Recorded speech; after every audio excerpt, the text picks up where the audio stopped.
Hi there, welcome back to part 2 of week 2. So we ended here with weeds to watch out for, and in the last video I talked about orange hawkweed. And I want to start with that because I actually went and picked some of it. So you can see this is orange hawkweed, and I don't know if you can actually see it, but man, it is so pretty. And I think about if I think about this like a habit, sometimes there's habits that we have that, we're getting something out of them. So even like the orange hawkweed, it's beautiful, but it's actually kind of dangerous and it's detrimental to the other plants in the garden, to our overall well-being.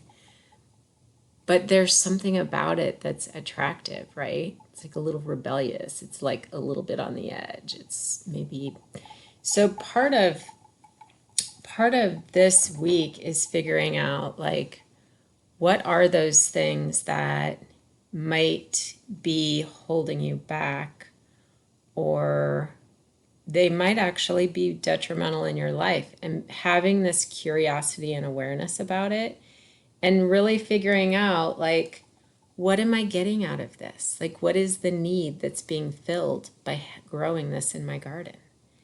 Is it adventure? Is it like, oh, I kind of feel alive and a little bit like on the edge by growing this? Like, what is it? And then can you get that some other way? That's the curiosity of it. All right, so the next part, the more weeds, we're going to talk about negative unconscious thoughts. These are also, they're referred to as nuts. These are also another name given, another acronym is ANTS. So automatic negative thoughts. And basically, they're the things, they might be our conditioning, how we grew up. These can even be thought of as kind of limiting beliefs, like things that we believe to be true, and we say them in our minds. So there are many times where I might say, I just don't have time for that. Yeah, it would be great if I meditated all the time, or if I meditated every day, but I just don't have time for it. Or I say to myself, I can't do that because my mind races too much. I can't possibly sit still. Or I say to myself, I'm not really good at talking to other people. It's just not my thing. I'm much better at being alone or whatever. So these are just thoughts that come up, and they can be detrimental. So we're going to talk about what do we do with those thoughts. So let's take the I don't have time. First thing I'm going to do is I'm going to ask myself, is that true? And when I think about it, I think, well, it feels true because I feel a little bit like I've got too much going on right now. So yeah, it feels true. Is it absolutely true? Would other people confirm that, yes, indeed, you do not have time to add 10 minutes of meditation to your day? It's just not possible. More than likely, that's going to be a no. No, it's not really true. It's not absolutely true. How does this thought make me feel? Well, it makes me feel anxious. It makes me feel like almost like a heaviness on me. Like it feels heavy and it makes me a little nervous. And so really like getting into like, what's that? How's that showing up in my body? And then what would my life be like if I didn't have this thought? Well, I might feel more free. I might feel more at ease. I might feel like I could relax more and just breathe and let go of things. Like that might that might be how it makes me feel. And then this quote that I have on the bottom of this page, I love. It's from a training by a woman named Emily Fletcher, who does the Ziva meditation technique. And she says, "You will always find evidence for what you choose to believe." So in other words, if my belief is I don't have time, then I'm going to confirm that belief throughout the day with everything. Like, see, I told you I don't have time. I've got too much going on. There's also a really great quote by Brene Brown, very similar along the same lines. She wrote Braving the Wilderness, along with many other books. And she says, stop walking through the world looking for confirmation that you don't belong. You will always find it because you've made that your mission. Stop scouring people's faces for evidence that you're not enough. You will always find it because you've made that your goal. True belonging and self-worth are not goods. We do not negotiate their value with the world. The truth about who we are lives in our hearts. I love that. So one of the things we worked on in our meeting today is identifying what our nuts are and then going through that process. And it was such a cool thing to hear people share on, because just in there talking about it, they were like, oh, yeah, that would feel amazing. I would feel more freedom. I would feel more at ease. I would feel like I have more patience if this thought wasn't, if I didn't have this nut. And then, again, we bring playfulness into this, and we notice that that we have nuts, that we're being nutty, and we bring some silliness into that. Oh, there I go, going nuts again, right? So keeping it light, keeping it playful. This does not need to be a heavy, oh my gosh, I've got so many nuts, what the hell am I going to do? Right? Like, that's not the point.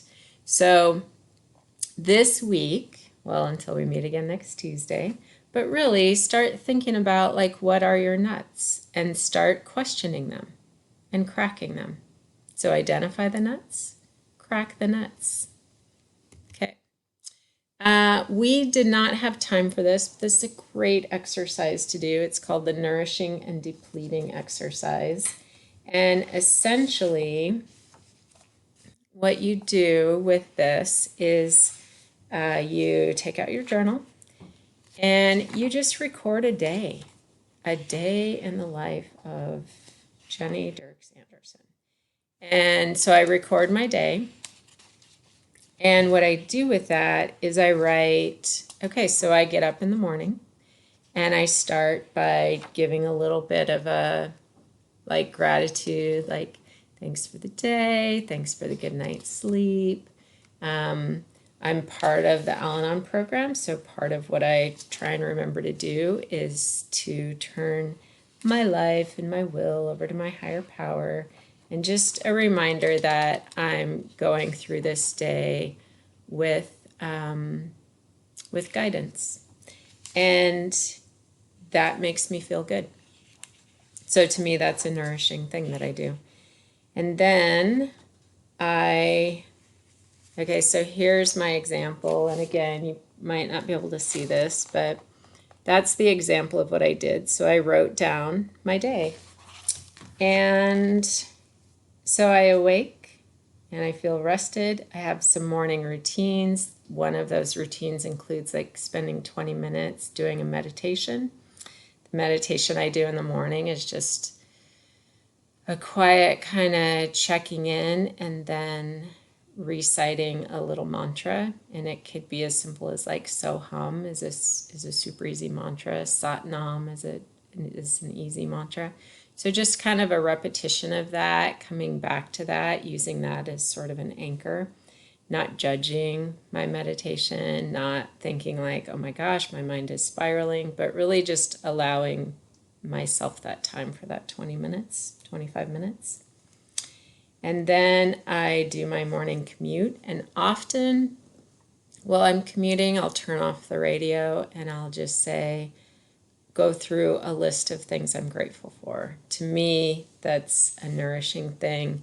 If I have someone who's kind of been on my mind or on my heart, I will send them good wishes. I used to do Kundalini yoga a lot, and one of the things from Kundalini yoga is imagining a person being at peace and at ease and just kind of wishing them well. So there's a little song that I might sing for that. And then, of course, I've got class, I've got lunch, I wrap up things at work. And what I noticed when I do this is that a lot of things that I do are nourishing. Some things can be nourishing or depleting, depending on the day, the interactions, my own state of mind. And really what I notice that a lot of it comes down to is if I'm depleted, a lot of the things I do feel depleting because they just feel like more.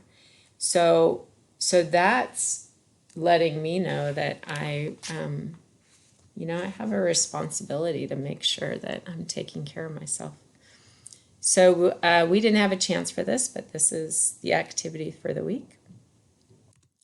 And then we did a meditation called Integrated Mindful Breathing. And the meditation this week was focused on 3 aspects of meditation. 3. I'm not even doing that right. Okay, 3 aspects. So last week we talked about relax on our exhale.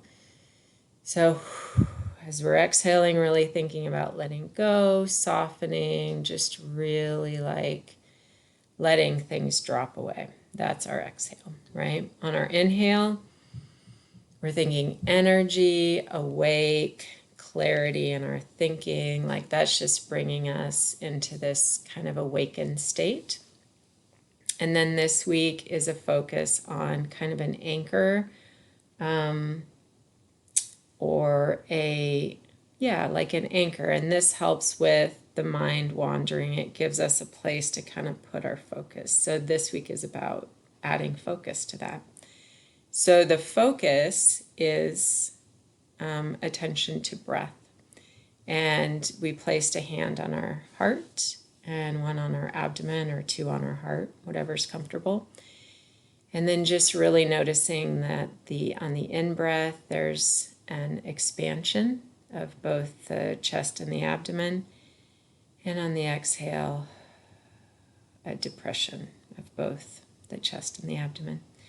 And really just kind of bringing our focus to that space. All right, and we finished with, we didn't have time for it, but there's a really great, funny, silly activity called Bollywood Laughter Yoga. And it's in it is in here. And so there's a link for it, and it's just fun. So I would suggest that if you have time this week, to check it out because it's really goofy. So there's the link, Bollywood Laughter Yoga. And then, finishing with the promise. And really the promise is about kind of tuning into what do I want to do? What's going to be something that I want to kind of focus on this week? And since we just talked about, the seeds and the weeds, maybe the focus is on noticing things that are nourishing and really savoring those and dwelling in those and kind of magnifying them. And then being mindful of the nuts and the habits that maybe are a little concerning or limiting, and bringing some mindfulness and curiosity into that. Not judgment, not like